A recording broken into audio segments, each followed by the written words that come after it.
کہ practice and procedure act 2023 تھا کہ وقت آ گیا کہ کوئی امینڈمنٹ کی جائے۔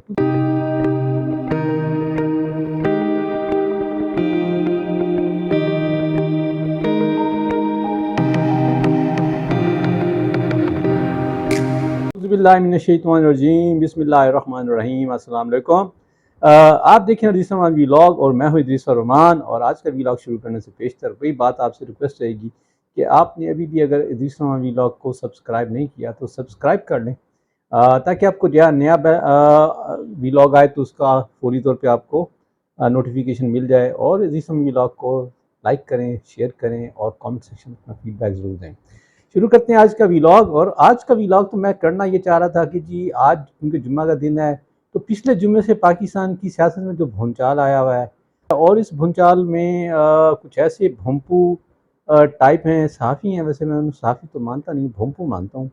کہ جو دعائیاں دے رہے ہیں کہ جی مارشل لا ایمرجنسی لگنے والی ہے، اور مارشل لا لگنے والا ہے، اور جی فیصلہ قبول نہیں ہوگا، ریڈ لائن کراس کر لی، لائن ڈیفائن کر دی گئی ہے، اور جو بھی اس کو کراس کرے گا وہ نہیں رہے گا۔ اس کے بعد پھر پی ٹی آئی پہ پابندی کی بات بھی آنا شروع ہو گئی۔ تاطا صاحب نے ایک پریس کانفرنس میں پی ٹی آئی پر پابندی کا ندیہ بھی دے دیا۔ تو چاہ تو یہ رہا تھا کہ اس موضوع پہ بات کروں کہ کیا آخر ایسا ہوا کہ کیا بھونچال آ گیا، کیوں یہ بھونپو جو ہے نا زور زور سے، بلکہ بھونپو بھی میں نے کہوں گا کہ لاؤڈ سپیکر جو ہیں، کیونکہ یہ لاؤڈ سپیکر ہیں اور اس میں مائک میں بولتا کوئی اور ہے، آواز کوئی اور دیتا ہے، اور یہ آواز آتی ہے اس میں سے، تو یہ کیوں اتنے ترجمان بننا شروع ہو گئے؟ کیونکہ سپریم کورٹ آف پاکستان نے تو فیصلہ دیا تھا، وہ تو الیکشن کمیشن کو کہا تھا، کسی اور کو تو نہیں کہا تھا، ان میں سے بار کسی کو نہیں کہا تھا، اور ان میں سے جہاں تک میری معلومات یہ کہ ان کا الیکشن کمیشن سے کوئی لینا دینا نہیں ہے۔ اچھا، حکومت کی بڑی سے بھی ریزسٹنس ہے، تو حکومت کو بھی انہوں نے کچھ نہیں کہا۔ تو میں یہ چاہ رہا تھا کہ ان وجوہات پہ بات کروں، لیکن وہ کل ایک ڈیولپمنٹ ہو گئی، تو پھر ضروری ہو گیا کہ اس پہ بات کی جائے۔ اگرچہ یہ میری تحمید تھوڑی لمبی ہو گئی، تو بہرحال میں کٹنگ شارٹ، تو آج کا جو ویلاگ ہے وہ میں بات کر رہا ہوں کہ کل ایک بڑا اہم ایونٹ ہوا، تو جس کے بعد مجھے اندیشہ ہے، یا میرا ایک اندازہ ہے، یا میرا گیس ہے کہ پریکٹس اینڈ پروسیجر ایکٹ 2023 تھا، جو پارلیمنٹ نے منظور کیا تھا، اور جس پہ ہمارے جو تھے اس وقت کے چیف جسٹس عمر عطا بندیال نے اسٹے آرڈر دے کے، اور پھر 8 رکنی بلکہ اس پہ اسٹے آرڈر دے دیا تھا، ہاں اس پہ فیصلہ شاید نہیں ہوا تھا، تو پھر قاضی فائز عیسیٰ جو ہیں جب وہ چیف جسٹس پاکستان بنے، تو انہوں نے پہلی پروسیڈنگ ڈی وی سی پہ فل کورٹ کی صورت میں کی تھی، اور پریکٹس اینڈ پروسیجر ایکٹ 2023 کو ایک لا کے طور پر مان لیا گیا تھا۔ تو اس میں لگتا ہے کہ وقت آ گیا کہ کوئی امینڈمنٹ کی جائے، کیونکہ اس میں ایک تھا کہ ایک 3 رکنی کمیٹی تشکیل دی گئی تھی، جو چیف جسٹس اور سیکنڈ سینئر پریلیمنری جج، اور اس کے بعد نمبر 3 سینارٹی پہ جج پر مشتمل تھی، جنہوں نے فیصلہ کرنا تھا کہ جو سوموٹو نوٹس ہیں وہ اس پہ بینچ کی تشکیل، اور اس کے علاوہ جو سپریم کورٹ آف پاکستان میں بینچوں کی تشکیل کے حوالے سے، تو اب لگتا ہے کہ وقت آ گیا ہے کہ اس شک میں، کیونکہ باقی شاید پریکٹس اینڈ پروسیجر ایکٹ کو نہ چھیڑا جائے، لیکن لگتا ہے کہ وہ وقت آ گیا ہے کہ جب اب اس شک کو، کہ یعنی 3 رکنی کمیٹی کی جو کمپوزیشن ہے، chief justice of Pakistan, senior preliminary جج، اور نمبر 3 سینارٹی جج، تو شاید اس کمیٹی کے بارے میں کوئی یا تو آرڈیننس نافذ ہو جائے، یا پھر کوئی جو ہے کوئی اور فردر قانون سازی سے اس کمیٹی کی جو تشکیل ہے اس کو چینج کر دیا جائے، یا تو پھر یہی ہے کہ اس حد تک چیف جسٹس کو ہی ماسٹر آف دا روسٹر قرار دیا جائے، یا پھر یوں کیا جائے کہ جی جو جج نمبر 5 اور 6 ہیں وہ جج نمبر 2 اور 3 کی بجائے جج نمبر 5 اور 6 کو بٹھایا جائے اس کمیٹی میں۔ تھوڑا سا یہ بھی میں آپ کو بیک گراؤنڈ دیتا جاؤں کہ پریکٹس اینڈ پروسیجر ایکٹ کیوں آیا تھا۔ وہ وجوہات یہ تھیں کہ ایک تو عمر عطا بندیال جو تھے، وہ حکومت کے خلاف جو ہیئرنگس تھی اس میں اپنے ساتھ جو بینچ میں لوگ بٹھاتے تھے وہ عمر عطا بندیال ہوتے تھے، اجازت احسن ہوتے تھے، جسٹس منیب اختر ہوتے تھے، اور یہ 3 طوطے تھے، پھر انہوں نے عائشہ ملک بھی ساتھ میں ایڈ کر لی، شاہد وحید ہو گئے، ہاں وہ بھول گیا میں، جو جن کو جج نہیں کہتے، جو ہے مظاہر علی نقوی، وہ بھی شامل تھے۔ تو یہ 6 محمد علی مظہر بھی اس ٹولے میں اس وقت شامل تھے۔ تو یہ ٹولہ تھا جس میں بیٹھ کے وہ فیصلے کرتے تھے۔ تو پھر وہ انہوں نے مطلب کہنا شروع کر دیا کہ دیکھیں جی یہ تو سب نے اعتراض کرنا شروع کر دیا، سب میں جوڈیشری سے باہر جو تھے، ایون جو تھے رپورٹرز بھی تھے، صحافی بھی تھے، اینالسٹ بھی تھے، مطلب بار بھی تھا، بار ایسوسیشنیں بھی تھی، حکومت بھی تھی، سارے یہ کہتے تھے۔ تو انہوں نے اس چیز کو توڑ کرنے کے لیے پھر اس کے بعد سوموٹو پاور جو چیف جسٹس آف پاکستان کے پاس تھی، اس کو انہوں نے توڑ کرنے کے لیے پریکٹس اینڈ پروسیجر ایکٹ جو ہے وہ لائے، اور اس کے اوپر بار عمر احمد یار صاحب نے اس پہ ریزسٹنس دی تھی، اور اس ریزسٹنس میں بار اس کو اسٹے آرڈر دے کر انہوں نے اپنے دور میں کم از کم اس کو نہیں چلانے دیا۔ اگرچہ اس وقت جسٹس قاضی فائزی صاحب اور جسٹس سردار طارق مسعود نے ایک بینچ میں اس وجہ سے بیٹھنے سے انکار کر دیا کہ کیونکہ ابھی تک پریکٹس اینڈ پروسیجر ایکٹ جو ہے وہ پریکٹس میں نہیں آیا، وہ سسپینڈڈ ہے، اور بلکہ وہ اس پہ اسٹے آرڈر ہے، تو پہلے اس کے بارے میں بات کی جائے، پھر بینچوں کی تشکیل کی جائے۔ اس سارے عرصے میں جسٹس قاضی فائزی صاحب جو ہے وہ جو ہے چیمبر ورک کرتے رہے۔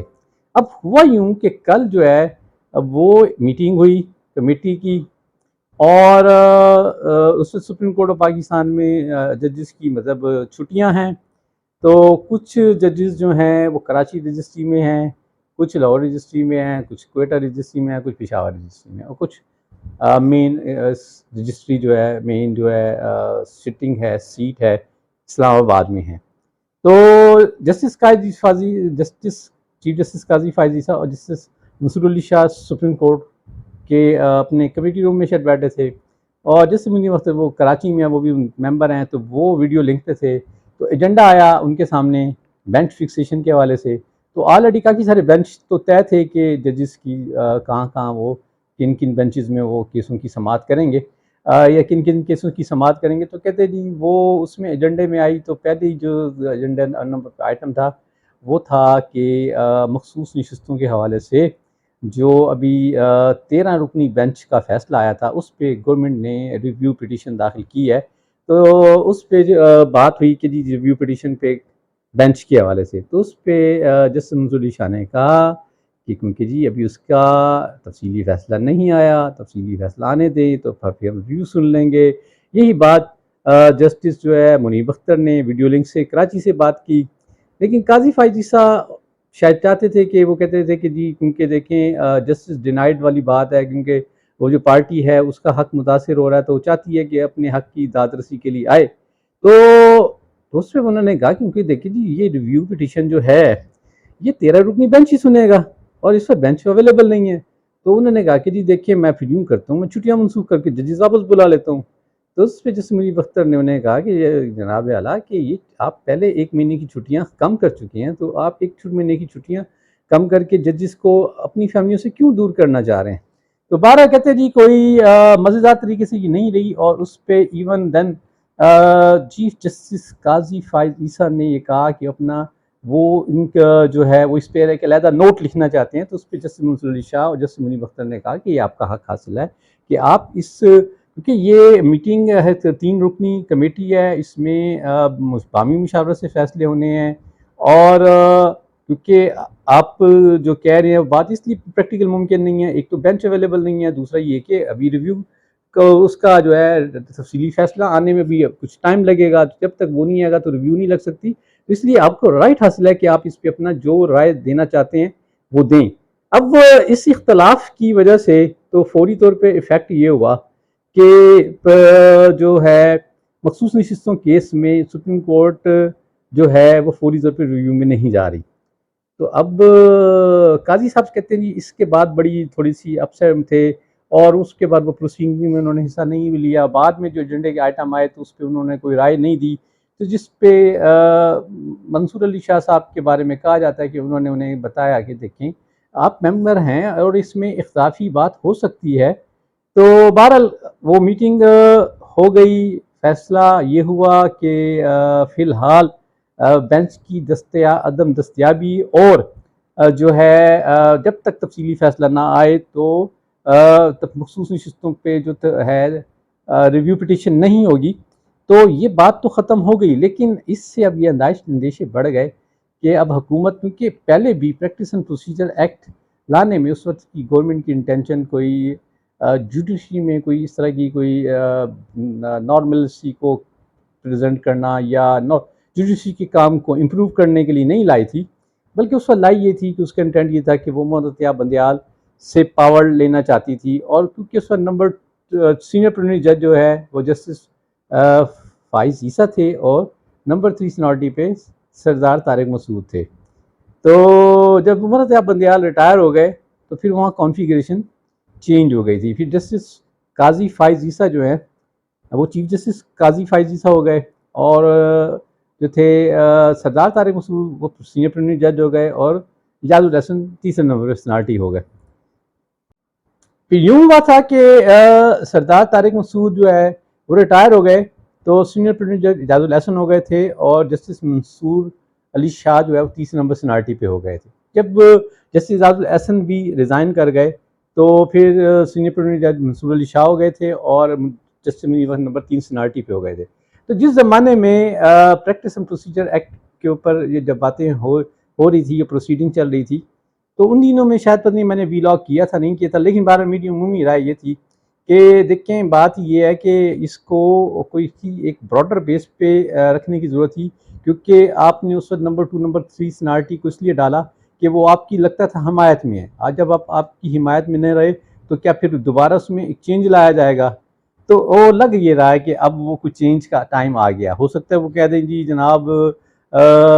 یحییٰ فریدی جو ہے وہ چوتھے نمبر پہ ہیں، جسٹس امین الدین خان 5ویں نمبر پہ ہیں، جسٹس جو ہے جمال خان مندخل 6 نمبر پہ ہیں، تو وہ کہہ دیں جی کہ جی ہم 5ویں 6 نمبر پہ جو ہے بندہ ڈال دیتے ہیں کہ تاکہ جی وہ ایک یونیفارمٹی رہے، یا جی ایک بیلنس رہے، یا یہ بھی ہو سکتا ہے کہ وہ ادھر جسٹس امین الدین خان کو ڈال کے 5ویں نمبر پہ وہ آگے چلے جائیں، 14ویں 15ویں پہ جسٹس مسرت ہلالی کا نمبر آتا وہ ڈال دیں، یا جو ہے یہ نئے جو جج آئے ہیں یا نئی مختار افغان کا ڈال دیں تاکہ بھئی بندہ اپنا آیا تھا کہ دیکھیں بات یہ کہ یہاں تو آئین سازی یا قانون سازی جو ہوتی ہے وہ ہسٹری رہی ہے کہ ذوالفقار علی بھٹو صاحب کے زمانے میں بھی ہوتی رہی، بعد میں بھی ہوتی رہی، نیئر فیوچر میں بھی قانون سازی جو ہے وہ پرسن اسپیسیفک ہوتی رہی ہے،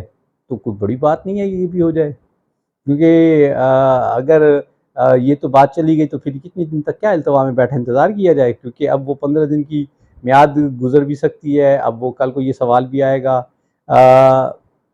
کیونکہ انہوں نے تو آرڈر دے دیے، شارٹ آرڈر تو دے دیا، تو یہ تو نہیں ہوتا کہ تفصیلی آرڈر آئے تو اس پہ کچھ ہوگا یا نہیں ہوگا، یا ہاں یا تو شارٹ آرڈر کو ابھی فی الحال